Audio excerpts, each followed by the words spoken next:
Hey everyone, welcome back to the channel where today I've got a replay for you this is one of my replays, and I'm in the M113, which is an Era 2 tank destroyer that branches off of, if my memory's correct, it's the Bulldog. The top of Era 1 branches off to the T92 and the M113. So you have the choice of a light tank, carrying on with the light tank theme, or you can pick a tank destroyer, and it's this one. Now, the reason I've been overly critical of this thing but in the past is because, well, I mean, look at it. It's a box, and it's got a recoilless rifle gun, and any of you that have played the M50 Ontos, the Era 2 Premium, it's got 6 of these things, and you will know that the shell velocity is, well, it leaves a lot to be desired, if we're being honest. So, you're very boxy. You've got a gun that struggles to hit things at anything sort of medium to long range. And for those reasons, I think myself and a lot of people write this thing off. And I'm not going to lie, I can understand why. It is tough to play because that shell velocity can really, really let you down. Anything that's beyond, well, I don't know, let's have a look here. We've got the AMX-30B2, I think it is. I spin around here, and I do aim in on the... So what's that? That's 380 meters. So I led that shot quite a long way, and I did just about hit him. So, yeah, anything 350 meters and above is... You're going to struggle. Unless you're a crack shot and you know exactly how to lead the shot and where the enemy tank's going to go, you're going to struggle to pen with this thing because of the shell velocity.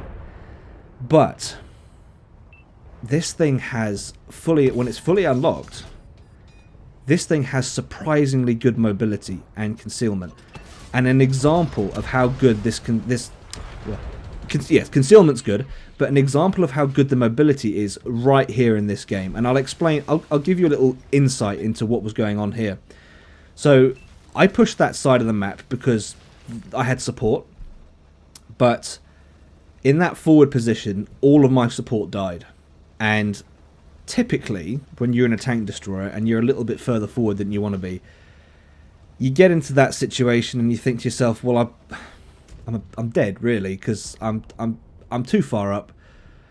What can I do? I'm dead." And then I fell back like you saw me do, and I got to this point and I thought, "I'm not dead. I've not even been shot." And that's because the mobility got me out of there. And it's right now where I'm thinking, maybe this thing isn't quite as bad as I thought it was. I mean, yeah, I've said the gun, you struggle with the gun, as you can see here. I'm putting shots out and not hitting a damn thing. But that's where I think that this tank needs to be treated slightly differently. It needs to be played more like a light tank, because it's got mobility that is on par with light tanks. I believe I've had this with my setup here, and I need to look at what my setup is. I'll put up my setup on the screen here with my crew and my equipment, but I've had this thing up at what I think is 77 kilometers an hour, and you know, I've been keeping up with Sheridans, and you know, oh, nudge the Sheridan there, speaking of, you know, yeah, you know, the Sheridan isn't the fastest light tank, but it's not a light tank that people would, you know, you don't complain about the speed of the of the Sheridan.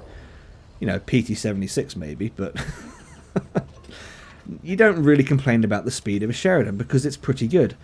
And right here is where I start realizing, hang on a second, this thing just needs to be played slightly differently.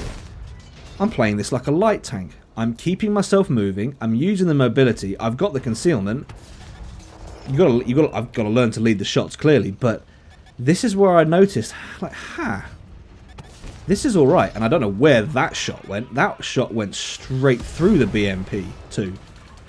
Lord knows where that went, but anyway, BMP-2 is dead. And I have had other games in this tank where I've been circling a Farad, and I've had they've been trying to hit me with the autocannon.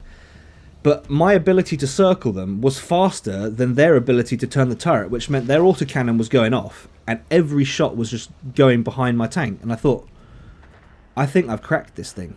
I think I know how this thing is meant to be played. This thing is meant to be played like a light tank.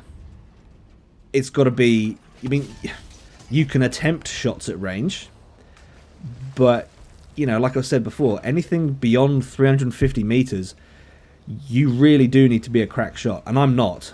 So I've had to adjust how I play this thing, and yeah, that's the answer. This thing has got to be played like a light tank, and I think I've been overly critical of this thing. I think I've been overly harsh of this thing, and something that repeats time and time again for me in this game anyway is if I think something is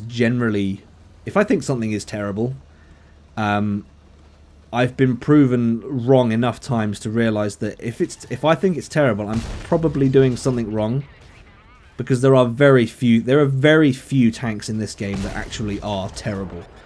And this is another example of what I mean. I'm not doing it justice right there because I couldn't go through the front, couldn't bend my shot through the M50. But the M50 does seem to have some pretty bouncy armor at the front. So here we are. It's 2 versus 2. They have, what do they have left? They've got a T-72 left, and they've got a Leopard 1A5. And here is what I mean. The mobility. Keeping up with the Sheridan. He's not really pulling away from me. So if I can keep up with the Sheridan, and I've got about the same concealment as a Sheridan, I can kind of play it like a Sheridan. And that's exactly what I've started doing. And it's working. I didn't record it because there was chatter between myself and Russ in it, but yesterday, well, for me, yesterday, I pulled off a game where I did 7,000 direct damage in this thing. And that was playing it like a light tank, going in and just circling people. It works. It actually works. And I can't believe that I've kind of missed it. I've missed this all this time and not realised that, hang on a second, it does actually work. I've been critical of this thing, and here we are, Leopard 1A5, circling the Leopard 1A5, doesn't even know I'm there. And even if he did know I was there and paid attention to me, I'm so fast he'd have a hard time keeping up. Well, I say hard time keeping up, it's a Leopard 1A5, his hull traverse is pretty good, but you take any of the other tanks in the game, they do struggle to keep up. And I thought this guy was playing. I was expecting his barrel to turn towards me, but he's AFK, so we're going to farm T-72 here. Last shot of the game. We get the kill. So there we go. That is a game that kind of flipped my opinion of the M113 tank destroyer. Fully upgraded, it's actually not bad. I was overly critical. I was overly harsh, and M113, I'm sorry. But that wasn't the best game I've had in this thing, so that's 4,000, what was that, 4,600 and something damage and 1,000 assist or whatever it was. That's a new medal for me. There's my mastery. So 4,635 damage, 1,965 assist. Not the best game, but that was the game that showed me the new way. It showed me the light. And, you know, the M113 isn't always consistent. I don't want you guys to think that, oh, it's actually amazing, it's a wonderful, it's a game break. It's not a game breaking tank destroyer. It isn't. But when you find its niche, when you play it the right way, it can be a huge amount of fun. So if I've sparked your interest, check out the M113. You might be surprised. Alright folks, that's all I've got for this one. If you've enjoyed this video, please leave it a like, if not a dislike. Subscribe if you haven't already, and I'll see you in the next one.